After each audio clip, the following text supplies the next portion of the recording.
నిన్న మాజీ ముఖ్యమంత్రి జగన్మోహన్ రెడ్డి గారు తన సహచరుడుగా ఉన్న మాచర్ల మాజీ శాసనసభ్యుడు పిన్నెల్లి రామకృష్ణారెడ్డిని నెల్లూరు జైల్లో పలకరించడానికి ముందుకు వచ్చారు.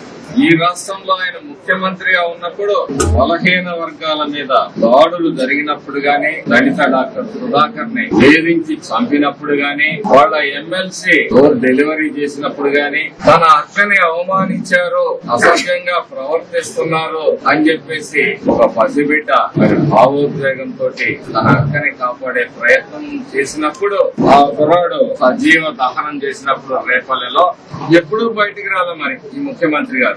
ఈ రాష్ట్రంలో తప్పుడు కేసులు పెడుతున్నారన్నారు. మా అచ్చెన్నాయుడు గారి దగ్గర నుంచి, అయ్యన్న పాత్రుడి గారి దగ్గర నుంచి, దేవినేని ఉమా గారు కావచ్చు, మరి జోడిపాడు నరేంద్ర గారు కావచ్చు, బోండా ఉమా గారు కావచ్చు, ఇలా అనేక మంది మీద చివరికి మా ముఖ్యమంత్రి గారు చేసిన నేరం ఏంటంటే బలహీన వర్గాల ప్రజలు, చదువుకున్న బిడ్డలు, వాళ్ళు స్పెషల్ గా కోచింగ్ తీసుకోలేరు, వాళ్ళ ఆర్థిక పరిస్థితులు సహకరించవు కాబట్టి వారికి స్కిల్ డెవలప్మెంట్ లో ట్రైనింగ్ ఇస్తే దానిలో వారిని అరెస్ట్ చేసి వారి అధికార మదాన్ని చాటుకున్నారు.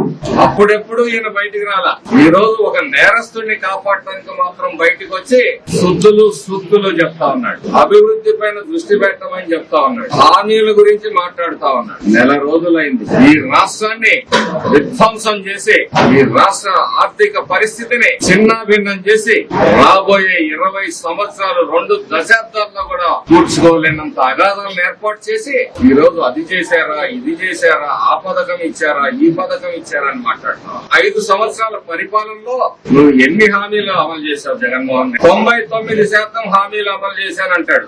ఈ సిగ్గుగా మరి అబద్దాలు మాట్లాడటం, దానికి అబద్ధపు సాక్షి అవుతుంది. దానిలో ప్రచారం చేసుకోవటం పరిపాటి. మేము అడుగుతా ఉన్నాం, నువ్వు 99% హామీలు అమలు చేశావు కదా, ఆ 1% ఏదో సెలవియండి, మేము కూడా తెలుసుకుంటాం, ఈ రాష్ట్ర ప్రజలు కూడా తెలుసుకుంటారు. నీకు శుద్ధులు తెప్పించుకునే స్థితిలో తెలుగుదేశం పార్టీ లేదు.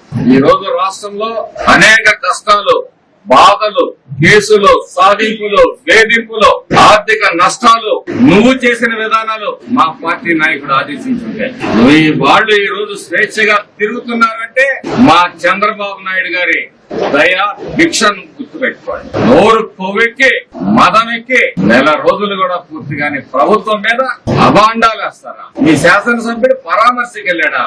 సిగ్గుందా ఈ మాటలు మాట్లాడటానికి? పరామర్శకి వెళ్ళేవాడు కత్తులు, గొడ్డళ్ళు, రాడ్లు, సోడా బాటిళ్లు, బీరు బాటిళ్లు ఇవన్నీ వేసుకుని వెళ్తాడా పరామర్శకి? మరి రా, ఎంత మంచివాడు ఈ శాసనసభ్యుడు. మాధ్యమంలో సభ పెడదాం, చర్చిద్దాం. గనుల దోపిడీ, గ్రానైట్ దోపిడీ, ఇతర దోపిడీ, ఏ దోపిడీని ప్రజల ఆస్తులు, ప్రభుత్వ ఆస్తులు, ప్రైవేట్ ఆస్తులను కూడా దోపిడీ చేసిన వాడు మంచివాడు అంటే నీ క్యారెక్టర్ ఇదనమాట. దోపిడీ చేయడమే మంచితనం అనమాట. దౌర్జన్యం చేయడమే మంచితనం అనమాట. దుర్మార్గం చేయడమే మంచితనం అనమాట. తప్పుడు కేసులు, సాధింపులు, వేధింపులు చేయటం మంచితనం అనమాట. అంటే మంచితనానికి ఒక కొత్త భాష్యం చెప్పాడు జగన్మోహన్ రెడ్డి.